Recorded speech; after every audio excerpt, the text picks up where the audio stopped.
en este canal, lo que iba a pasar hasta que se suspendió era que ustedes iban a escuchar acá el último reportaje de Alberto Fernández como presidente. Una entrevista en la cual quizás podíamos arrimarnos a una respuesta importante. ¿Por qué perdió Sergio Massa unas elecciones que, admitámoslo ya ahora, no ganó Milei por mérito propio? Perdió el oficialismo por cómo gobernó por lo menos este último año y medio, estos últimos 2 años, pero yo diría durante los 4 años de 2019 para acá. Esa entrevista con Alberto Fernández ya tenía hora y lugar incluso para ser grabada. Iba a ser en la Quinta de Olivos a las 6 de la tarde. Ya teníamos pedido a cámaras incluso para ir cuando la vocera presidencial Gabriela Cerruti, que había confirmado la entrevista y sus coordenadas, la suspendió. Adujo que ya eran demasiadas esta serie de notas que estaba dando el presidente saliente y que había decidido ponerle un corte después de las que tuvo en distintos medios, ¿no? Primero con Jorge Fontevecchia en Perfil, luego en CNN y en otras instancias. Es una pena que ustedes no hayan podido acceder a eso, sobre todo en un canal que tantas veces cobijó la palabra del presidente saliente y que tantas veces reprodujo sus opiniones, sus pareceres. Ahora, en este momento, decidió no venir acá, no venir a hablar con ustedes. Pero sí publicó ayer la agencia Noticias Argentinas una muy jugosa entrevista que le pudieron hacer, en ese caso no fue suspendida, donde el presidente se manifiesta perplejo, como sin entender por qué perdió. Está mal medida la pobreza, pero si hubiera semejante cantidad de pobreza, nosotros tenemos un 40% de pobreza, la Argentina estaría estallada. Y yo lo que no puedo entender es cómo se concilia que haya un 40% de pobreza y al mismo tiempo llevemos 37 meses consecutivos de creación de empleo registrado. Tengamos constatados que 1.300.000 puestos de trabajo fueron creados en nuestro gobierno. El consumo lleva 30 meses consecutivos de crecimiento. Hay algo que no me está cerrando. Y como la pobreza finalmente se mide a través de la encuesta permanente de hogares, es una encuesta. Y lo que yo me temo es que la gente, como pasa en las encuestas políticas, que la gente no diga toda la verdad cuando el encuestador pregunta. Es especialmente irritante que le eche la culpa a la medición de la pobreza el presidente saliente, sobre todo cuando los que subdeclaran sus ingresos en las encuestas de ingresos a los hogares no son los pobres, son los ricos. En general, por pudor o por una cuestión de evasión fiscal, los que más altos ingresos tienen son quienes se lo ocultan a la autoridad estadística, no los pobres. Es otra forma de responsabilizarnos nuevamente, ¿no? No solamente a los que cayeron en la pobreza, sino también a los que hemos perdido poder adquisitivo durante este gobierno y especialmente durante estos últimos meses. Los más memoriosos y obsesivos de la política recordarán aquel debate hace 2 años en las elecciones parlamentarias de 2021 donde Victoria Tolosa Paz lo increpaba a Diego Santilli cuando él defendía a María Eugenia Vidal y ella le respondía: ¿y por qué perdió? ¿Y por qué perdió? ¿Y por qué perdió? ¿Y por qué perdió? 6 veces se lo dijo. ¿Y por qué perdió Unión por la Patria? ¿Fue por la medición de pobreza? ¿Fue por algo que todavía no alcanza a entender el presidente saliente? ¿O fue por un cúmulo de razones económicas contantes y sonantes que efectivamente, si nadie explica, difícilmente se podrán superar una vez que haya consumado todo el daño que van a ser seguramente las políticas regresivas que promete desplegar Javier Milei a sangre y fuego? Hay una primera razón evidente de por qué perdió. Mírala. La inflación interanual, que en diciembre de 2019 era el 54%, se mantuvo allí durante la pandemia y durante 2021 Pero a partir del acuerdo con el Fondo Monetario a principios de 2002 empezó a escalar. Empezó a escalar hasta llegar al doble, y después de la devaluación post-Paso, esas elecciones en las cuales Javier Milei terminó primero con el 30% y la sorpresa, sobre todo, de haber conquistado esa primera minoría, después de esa devaluación se dispara hacia el 143% interanual actual. Mirá, en los 3 meses previos al balotaje se acumuló una inflación del 37% en total. 12 meses a ese ritmo significarían, al ritmo de los últimos 3 meses, significarían una inflación del 255% anualizada. ¿Y por qué perdió? No me lo alcanzo a explicar, dice el presidente saliente. El peor momento de los precios se dio justo antes de las elecciones. Justo antes de las elecciones. Y también, justo antes de las elecciones, se consumó el principal daño al poder adquisitivo del salario. Se consumó con Massa como candidato y como ministro de Economía. Mira este balance de cada mandato, si no se alcanza a entender por qué perdió. Estos son los mandatos desplegados de Néstor y Cristina Kirchner, de Mauricio Macri y de Alberto Fernández. El sendero del salario en cada uno de los casos. Fíjate, el de Alberto Fernández, este es un gráfico interesantísimo que hizo el Mirador de la Actividad del Trabajo y la Economía, MATE, un grupo heterodoxo rosarino. El de Alberto Fernández se mantiene todo el tiempo cerca de su valor inicial. O sea, en ningún momento cumple la promesa Alberto Fernández de devolver lo sustraído por la gestión de Mauricio Macri. Pero sobre el final, especialmente después del mes 41, se inicia una debacle tremenda. Una debacle que no lo llega a poner al nivel de Macri en términos de ajuste salarial. Con Macri perdimos 22% punta a punta en los ingresos promedio, pero que sí lo pone 9 puntos abajo. Ahí tenés el resto de los mandatos. Kirchner 39% arriba, Cristina en su primer mandato 20%, en su segundo 8%, y los dos que recortaron el salario popular. Algo que además el peronismo históricamente dijo que jamás haría, ¿no? Era parte de su promesa histórica, de su compromiso con la base electoral, que no por nada se comprimió a un mínimo para el peronismo unificado en estas elecciones. Claro, lo que se puede hacer también es discernir, discriminar cómo fue a lo largo del mandato de Alberto Fernández esto. Y lo tenés en el siguiente gráfico. Puse a Macri para que no perdamos de vista cuándo fue el gran zarpazo.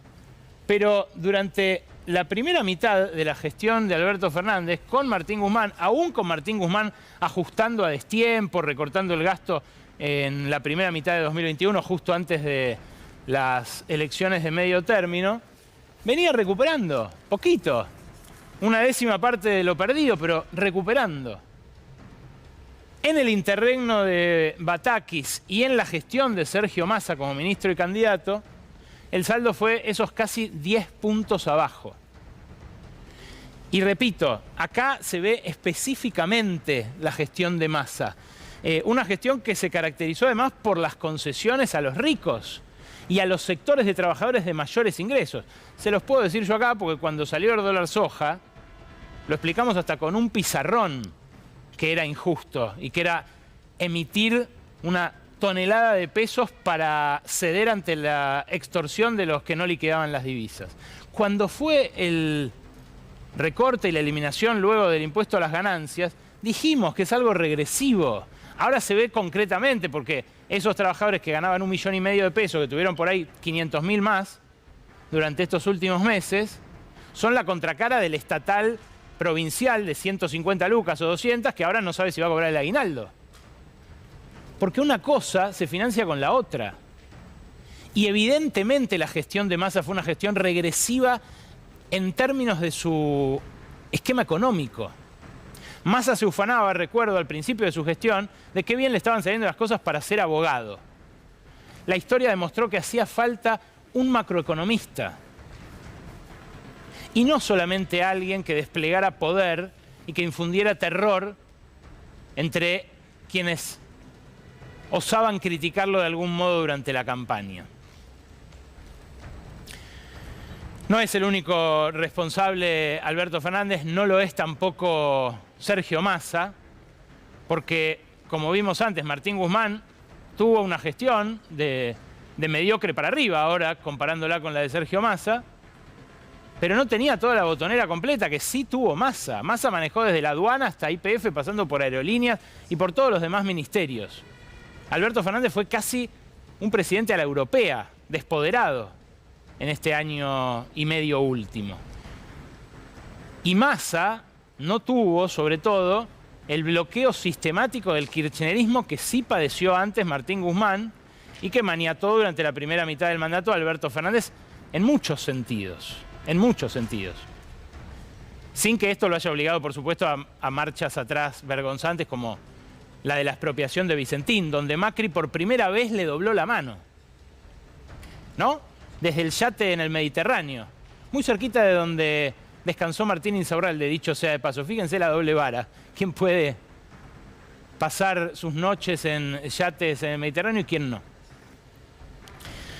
Pero entender lo que pasó es clave para enfrentar lo que se viene. Y por eso era importante hoy escucharlo a Alberto Fernández. Por eso también Milei mira con mucha atención este legado para explotarlo durante el mayor tiempo posible.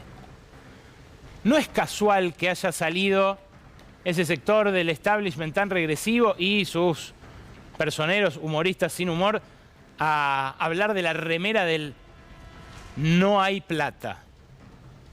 Porque ese no hay plata va a ser el mantra de los próximos meses. Y va a ser la justificación de un ajuste violento y feroz. Este mantra, el que repite Milei desde que resultó electo. Escúchalo. Con lo cual, esas obras pueden ser entregadas a el sector privado y que las termine el sector privado. Nosotros no tenemos plata. Si hay déficit fiscal. ¿Y con qué te la paga el intendente? Que busquen la forma de financiarlo. ¿Eso va a ser para todos? Al principio no va a haber obra pública. Vamos a ir a un sistema de iniciativa privada a la chilena. Y entonces le buscará la forma el que hace el proyecto. No hay plata. No hay plata, dicen. Pongamos que no hay plata. ¿La hubo en algún momento? La respuesta es sí. Entonces la repregunta que aparece nuevamente es ¿a dónde está? Si hubo, ¿dónde se fue? Porque se alude permanentemente a la hora de hacer balances desde el oficialismo a la pandemia y a la sequía, ¿no? Dice Alberto Fernández, no pudo haber tenido peor suerte. Es cierto que la última cosecha fue muy afectada por la sequía. Tan cierto como que la anterior fue buenísima. Buenísima. Tanto en precios como en cantidades. Y es mentira que la guerra haya perjudicado al gobierno, porque la guerra hizo subir los combustibles, pero más subieron los alimentos que exporta la Argentina. Ahora, la pregunta es ¿dónde está esa plata? Si hubo en algún momento. Yo igual discutiría el no hay, porque en todo caso no hay en el Estado, no hay en la reserva del Banco Central. Pero en algún lugar está. La plata está, el tema es dónde. Fíjate la dinámica de la venta de reservas por parte de los exportadores o, lo que es lo mismo, la compra acumulada de reservas cada uno de estos años. Y repito, estas son cosas que hemos venido diciendo nosotros acá, El que mira brotes verdes lo sabe. Mirá, la raya de arriba, la verde, es el 2021. Esto es cómo el Banco Central va comprando reservas a medida que avanza la cosecha y después vende un poco cuando a fin de año es más la demanda que la oferta. Es un año normal esa pancita. Lo raro fue el 2022. Un año en el cual, como dije, había una super cosecha, pero en el cual el gobierno terminó cediendo a esa raya planchada de los exportadores que no liquidaban con el dólar soja. En el momento en en el que les concede el dólar soja, fíjate, liquidan todo lo que no habían liquidado antes. Casi que se emparda la liquidación acumulada a este momento del año anterior.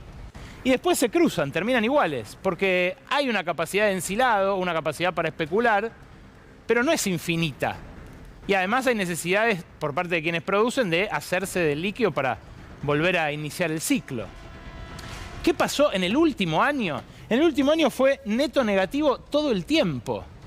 Y aún así, Sergio Massa le metió dólar soja 2, dólar soja 3, el programa de incentivo exportador ahí, es la blanca, claro, es la línea blanca de abajo. Todo el tiempo abajo el Banco Central. Los exportadores sin liquidar, Massa cediendo a eso, y finalmente, todo el tiempo diciendo eso es para no devaluar, y finalmente devaluando. ¿Cuándo? Justo antes de las elecciones generales. Decime qué peor manejo de la macroeconomía podía haber que ese. ¿Y por qué perdió? De vuelta, ¿no? La pregunta que no se puede responder hoy el presidente electo. Pero no es por caerle a él. En serio, es importante que se puedan responder esta pregunta los que dirigieron la economía este último año y también los que la padecieron, los que la padecimos, ¿no? Mirá, la plata está, el tema es dónde. En este otro gráfico también se ve algo muy interesante. Cómo esas reservas que no compró el Banco Central, que veías en el gráfico de recién, se fueron en muy buena parte, al pago de deuda de las empresas. Este es un gráfico que hizo Cifra, el Centro de Estudios de la CTA de Hugo Yasky. Un centro que también citamos, igual que Mate, muchas veces aquí en los informes de los lunes.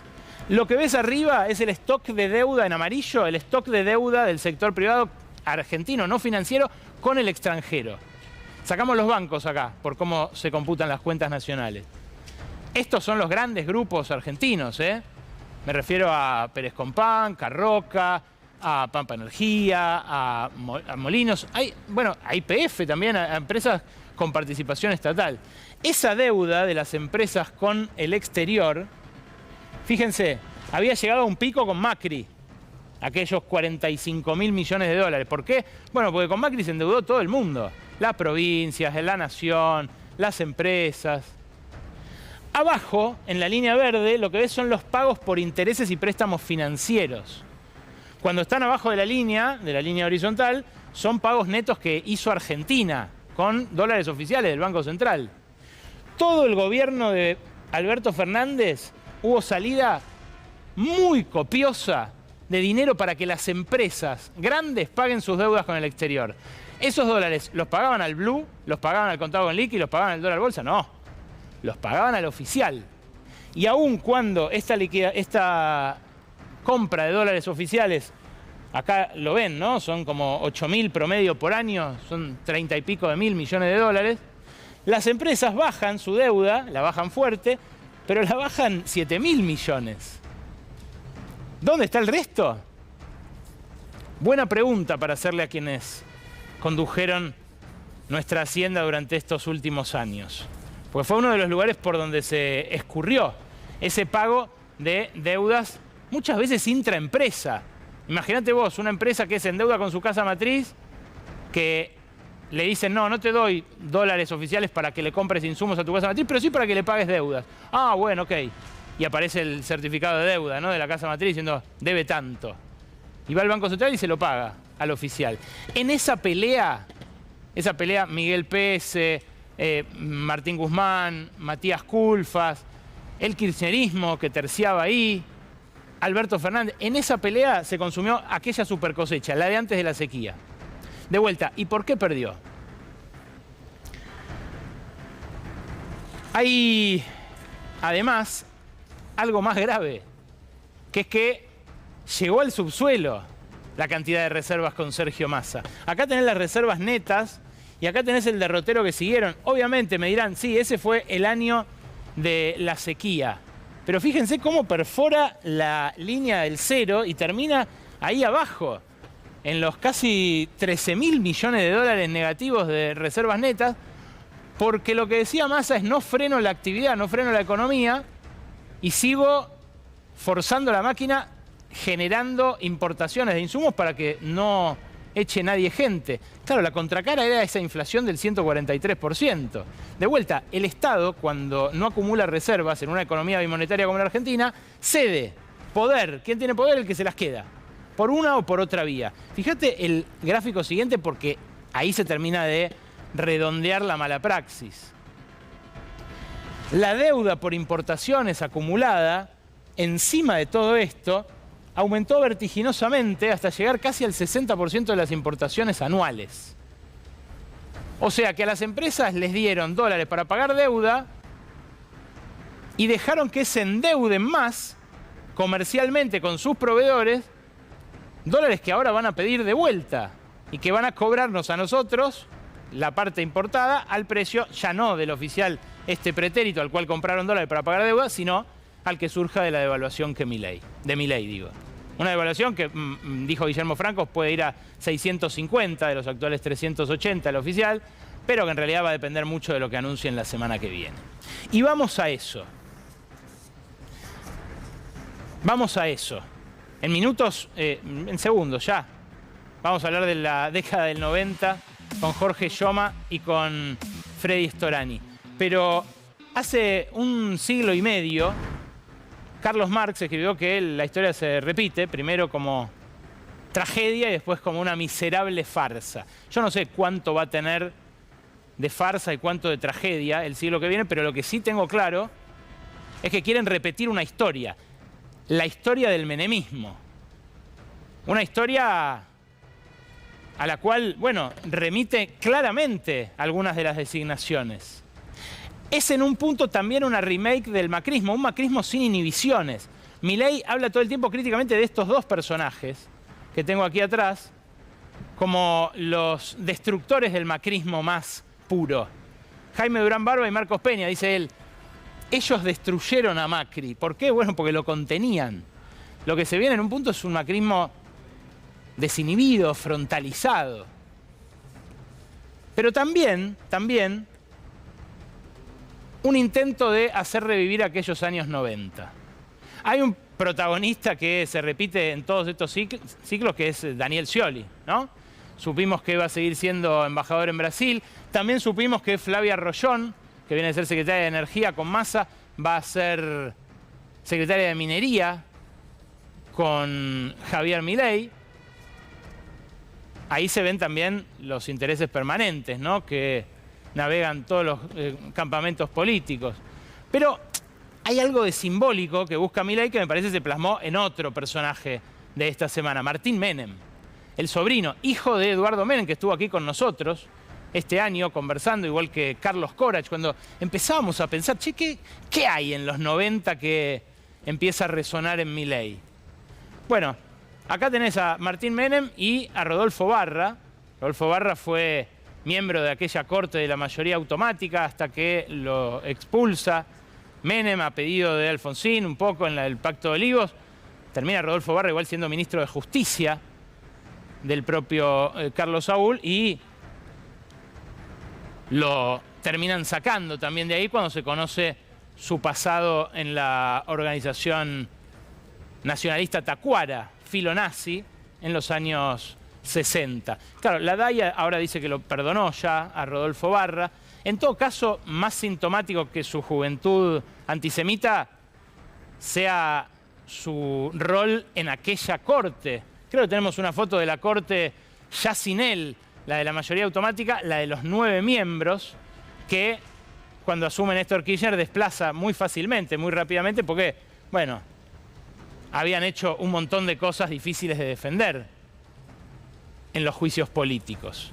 Hay algunos apellidos que se repiten también entre los simpatizantes de Milei, como el de Bogiano, pero fíjate qué interesante lo que está pasando con los apellidos que vuelven. Y cómo un Rodolfo Barra, que sabe mucho de derecho administrativo, sobre todo en lo contencioso administrativo, bueno, se pone al servicio de él, que puede ser un nuevo ciclo privatizador. Claro, le dieron la bienvenida este fin de semana Carlos Corach y Alberto Cohen a Milei al neomenemismo. Escuchalos vos. No, yo creo que es menemista en el fondo de todos porque reconoce lo que Menem hizo, pero yo le diría que tiene unas condiciones parecidas en la expectativa. No sé si usted se acuerda, porque debe haber sido muy joven en esa época, que cuando decía, viene Menem, mirá el melenudo ese, ¿qué va a hacer? Y transformó la Argentina, la puso en el mundo, hizo un montón de cosas, terminó con los golpes militares. Yo le diría que aplicó su autoridad como presidente de la nación. Entonces, si eso pasa, yo voy a estar muy contento. Yo tengo hijos y tengo nietos en la Argentina. Y para mí el país es para los nietos o los hijos de los nietos. Y ojalá que venga un presidente que, al igual que Menem, que parecía que se peinaba mal, que tenía el pelo largo, que qué sé yo,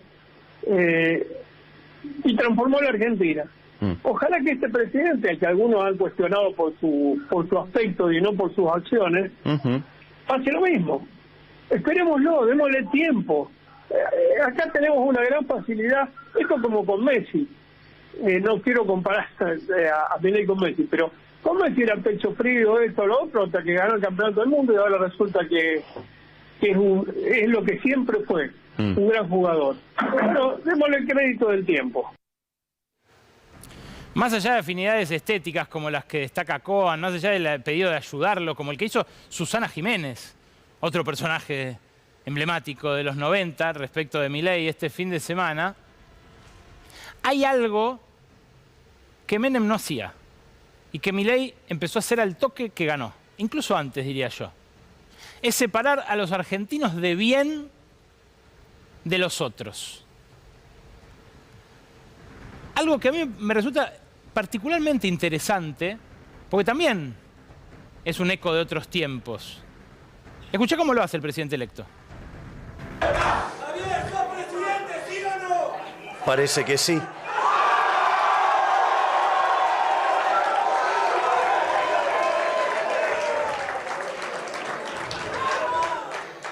Buenas noches a todos los que están aquí presentes, a los que están en la calle también festejando y sobre todo buenas noches a todos los argentinos de bien, porque hoy comienza la reconstrucción de Argentina. Sobre todo a los argentinos de bien, dice Milei. Casi textual de lo que dice Mauricio Macri, acá, donde celebra la designación de Luis Caputo y de Patricia Bullrich en el Ministerio de Seguridad y en el de Economía. Y pone, el éxito de Javier Milei es lo que deseamos todos los argentinos de bien. Bueno, ya sabemos que hay un argentino de bien que es Macri.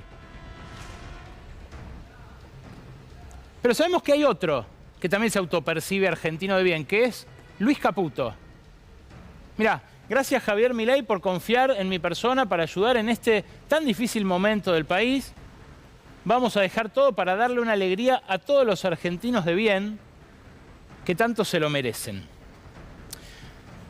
Más allá de si usó esta expresión Jorge Rafael Videla, que hay algunos registros de que la haya usado, yo no quiero caer en esa comparación porque además Milei es un presidente recién electo y por muy amplio margen, un presidente de la democracia. Cada vez que se usó la deshumanización para referirse al adversario o excluir moralmente al otro de una denominación en la que uno se incluye, sobrevinieron verdaderos cataclismos. Pasaba con los esclavos, que no los consideraban humanos, entonces se justificaban las vejaciones que sufrían. Pasó con la campaña del desierto, en donde se negaba directamente que hubiera gente, era un desierto, entonces le pasaron por encima al desierto, arrasando pueblos enteros, familias, mujeres, niños indefensos. Y pasó en el Holocausto también, con las ratas judías, a las cuales se referían los nazis negándoles la condición de humano. El argentino de bien es una categoría que para mí es medio jodida. Una categoría con la que arranca Milei ya montándose en la llamada a una guerra civil que hizo Macri cuando dijo van a salir a las calles a defender al presidente. También lo hizo Joaquín de la Torre este fin de semana. Los otros son los orcos. No son humanos. Son otra cosa. Y este hombre, el Messi de las finanzas, el que también se considera un argentino de bien, Toto Caputo, que va a estar a cargo del Ministerio de Economía, que casi seguro corone y ponga también al presidente del Banco Central, a Santiago Bausili, de quien ya les hablé la semana pasada, fue procesado nuevamente por negociaciones incompatibles con la función pública. Este año, en 2021, ahora hace poco, hace 3 meses, por haberle habilitado al Deutsche Bank, donde laburó más de 10 años, no solo comisiones que él mismo firmó de puño y letra, sino otras mucho más cuantiosas que habilitó desde la función pública sin firmar. Bueno, Toto Caputo es un hombre de las finanzas, un hombre de Wall Street, un hombre que viene, ahí está Bausili, acá atrás mío lo ven a Caputo, un hombre que le prometió algo a Milei. Nadie sabe bien, porque hablé con 5 economistas de los que estaban alrededor de Milei esta semana. Todos dicen esto está siendo muy improvisado, no sé qué le vendió Toto, no sé cuánto tendrá. Por supuesto hay que esperar a los primeros anuncios la semana que viene. Pero este hombre, Toto, como le dicen, argentino de bien, como él se siente, Luis Caputo, el de Deutsche Bank, el del JP Morgan, propuso a los financistas de Wall Street una estructura financiera que ata las privatizaciones del siglo XXI con ese financiamiento que, dice Milei, hace falta para desarmar la bomba de las LELIQs. De vuelta, que la mala praxis de este último año y medio, que los magros resultados de estos últimos 4 años no sirvan como excusa para hacer otra vuelta de la enajenación del patrimonio nacional. Va a ser, por supuesto, algo que va a haber que seguir de cerca. Pero lo curioso, lo curiosísimo, es que hablen de los argentinos de bien, que lo personifiquen, le pongan como ejemplo a estos financistas, banqueros, endeudadores, y que se refieran a la década del 90 sin mencionar a lo que más se habló durante la década del 90. ¿De qué era lo que más se hablaba en política en la década del 90? Sí, de la corrupción. Si no, acordate con este minuto y medio de grandes éxitos de aquel momento. La corrupción, el tema de las Fuerzas Armadas, el tema de los indultos, las relaciones de Argentina con Gran Bretaña. IBM Banco Nación fue sin duda el caso de corrupción más resonante del periodo menemista. Y tuvo que haber sido resonante porque en el periodo menemista todo empezó en el 94, cuando el Banco Nación contrata con IBM la provisión de un servicio informático para todo el Banco Nación que se llamó Proyecto Centenario. Se firmó por 250 millones de pesos, con IVA incluido llegaba a 300 millones de pesos. El problema comenzó por una subcontratación que hizo la empresa IBM con una firma informática que se llamaba CCR, que era una empresa fantasma, un sello de goma. La marca de leche elegida para venderla al gobierno era Georgiano.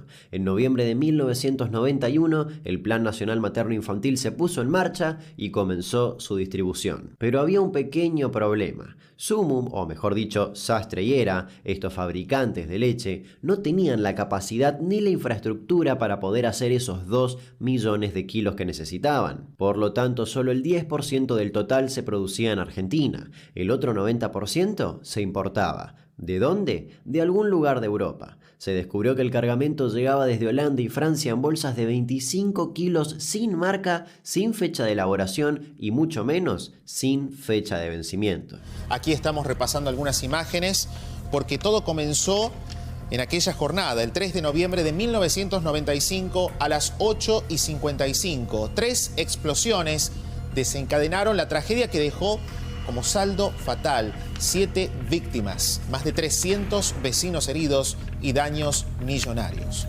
El Tribunal Oral Federal número 6 condenó a María Julia Alzogaray, exfuncionaria menemista, en la causa por fraude a la administración pública durante la privatización de la ex empresa de telefonía del Estado, Entel, en la década del 90. Mi viejo, que en paz descanse, fue uno de los cesanteados de Entel. Vuelve la década que amamos odiar, como dicen Martín Rodríguez y Pablo Toussaint. Vuelve con esos cantos de sirena, de estabilidad, que sedujeron a tantos y a tantas en aquel momento. Volverá también con el hiperdesempleo, con una nueva tanda de privatizaciones, con más pobreza, marginalidad e inseguridad. De eso vamos a hablar durante el resto del programa.